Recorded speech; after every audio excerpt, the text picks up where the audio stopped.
In a single 24-hour window, Kurdish fighters struck Iranian Revolutionary Guard Corps positions in at least 4 separate locations across Iran's western mountain provinces. 4 security personnel reported down. Clashes spread across more than 200 kilometers of Zagros mountain terrain, simultaneously coordinated. The IRGC called it terrorism. But here is the part that makes you stop and think. On that exact same day, one of the IRGC's most prominent naval commanders turned up dead on a highway in southeastern Iran. That is not a coincidence anyone should move past quickly. The commander was Mohammad Azarbada, the political deputy and official public spokesperson of the IRGC Navy. He was the man who had spent the previous 4 months standing at a podium on camera, threatening to close the Strait of Hormuz. He had been sanctioned by the European Union specifically for his role in restricting navigation through the strait. His vehicle overturned on the Yazd-Kerman highway in Kerman Province.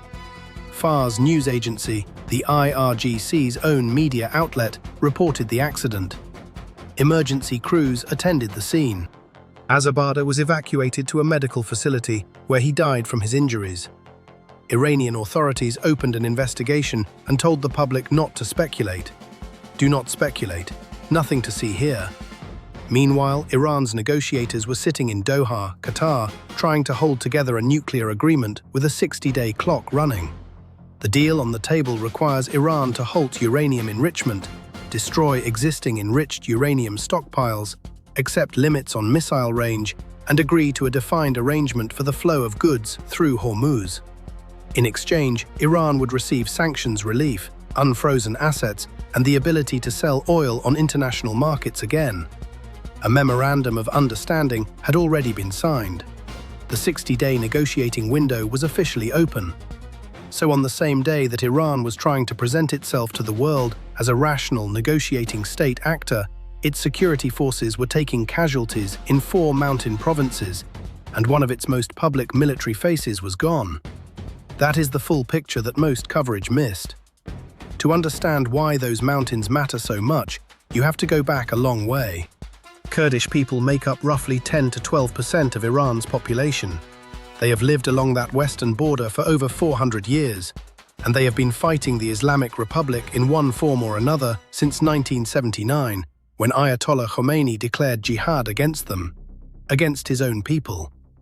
That history is not ancient grievance kept alive by sentiment. It is a living operational reality built into the terrain itself. But what is happening now is not the scattered, underfunded resistance of the 1980s. Earlier this year, 6 days before Operation Fury began, 5 major Iranian Kurdish political parties formally unified under a single structure, the Coalition of Political Forces of Iranian Kurdistan. Their stated objective was clear: topple the Iranian regime and achieve Kurdish self-determination. For the first time in their modern history, these groups were politically and militarily coordinated under one command. The coalition includes some serious players. The Kurdistan Free Life Party, known as PJAK, and its armed wing, the YRK, assessed by Atlantic Council analysts as fielding the most capable fighters in the coalition, operating out of the Kandil mountain range near the Iran-Iraq border. PJAK alone has reportedly accounted for roughly 70% of all Kurdish armed attacks on the Iranian regime since 2014.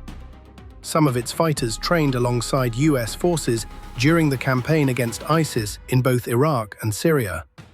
The Kurdistan Democratic Party of Iran, the KDPI, is the oldest group, founded in 1945, with experience fighting both the Shah and the Islamic Republic. The Kurdistan Freedom Party, PAK, founded in 1991, had already been striking IRGC positions in Kermanshah and Lorestan provinces before the current conflict even escalated. Kamala and the Kobad organization round out the coalition with their own Peshmerga forces and decades of operational experience across that exact border terrain. Combined estimated strength, around 200 fighters, based in the Kurdistan region of Iraq, with established cross-border infiltration routes into the Zagros Mountains.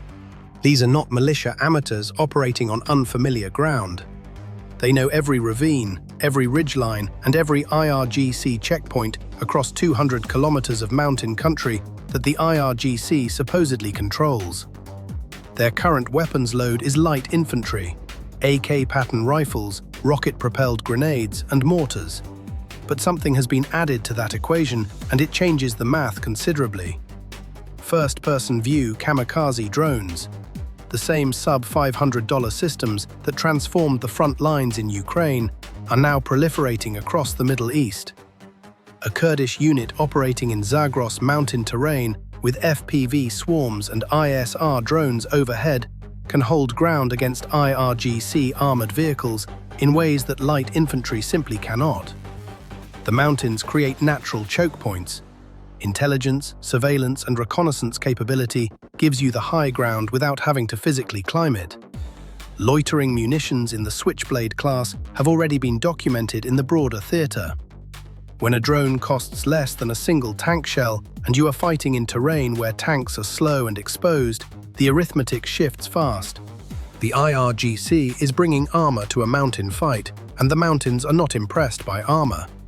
Now comes the question that nobody has been willing to answer out loud.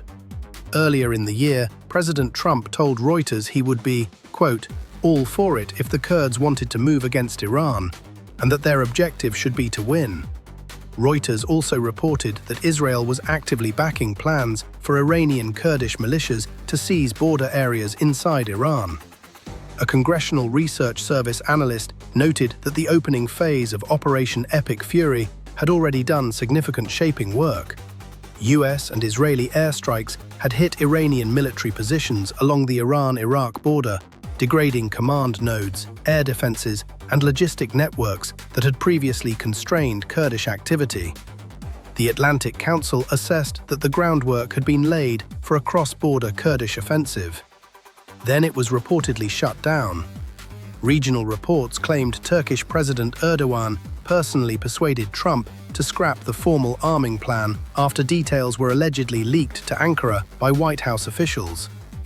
Israeli media reported that pressure had been applied before the plan could be executed.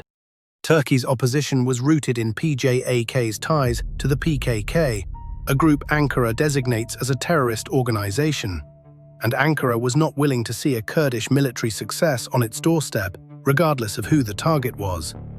So the official pipeline was reportedly closed. And yet, here is what we are now looking at. A sophisticated, multi-party, well-organized military coalition, one that received direct diplomatic encouragement from a sitting US president, one that was actively being positioned for a cross-border offensive earlier in the year, is now running coordinated, simultaneous attacks across more than 200 kilometers of mountainous terrain. The question worth sitting with is whether something shifted, whether certain partners decided that 60-day negotiating window was exactly the right moment to apply pressure from an unexpected direction, and whether the closing of the official pipeline was really the end of the story or just the end of the visible part of it. There is more happening inside Iran than just the mountain provinces. Around the same time these attacks occurred, resistance units launched a coordinated campaign across Tehran, Isfahan, and Tabriz, installing posters, painting graffiti, publicly calling for regime change. These were not Kurdish fighters.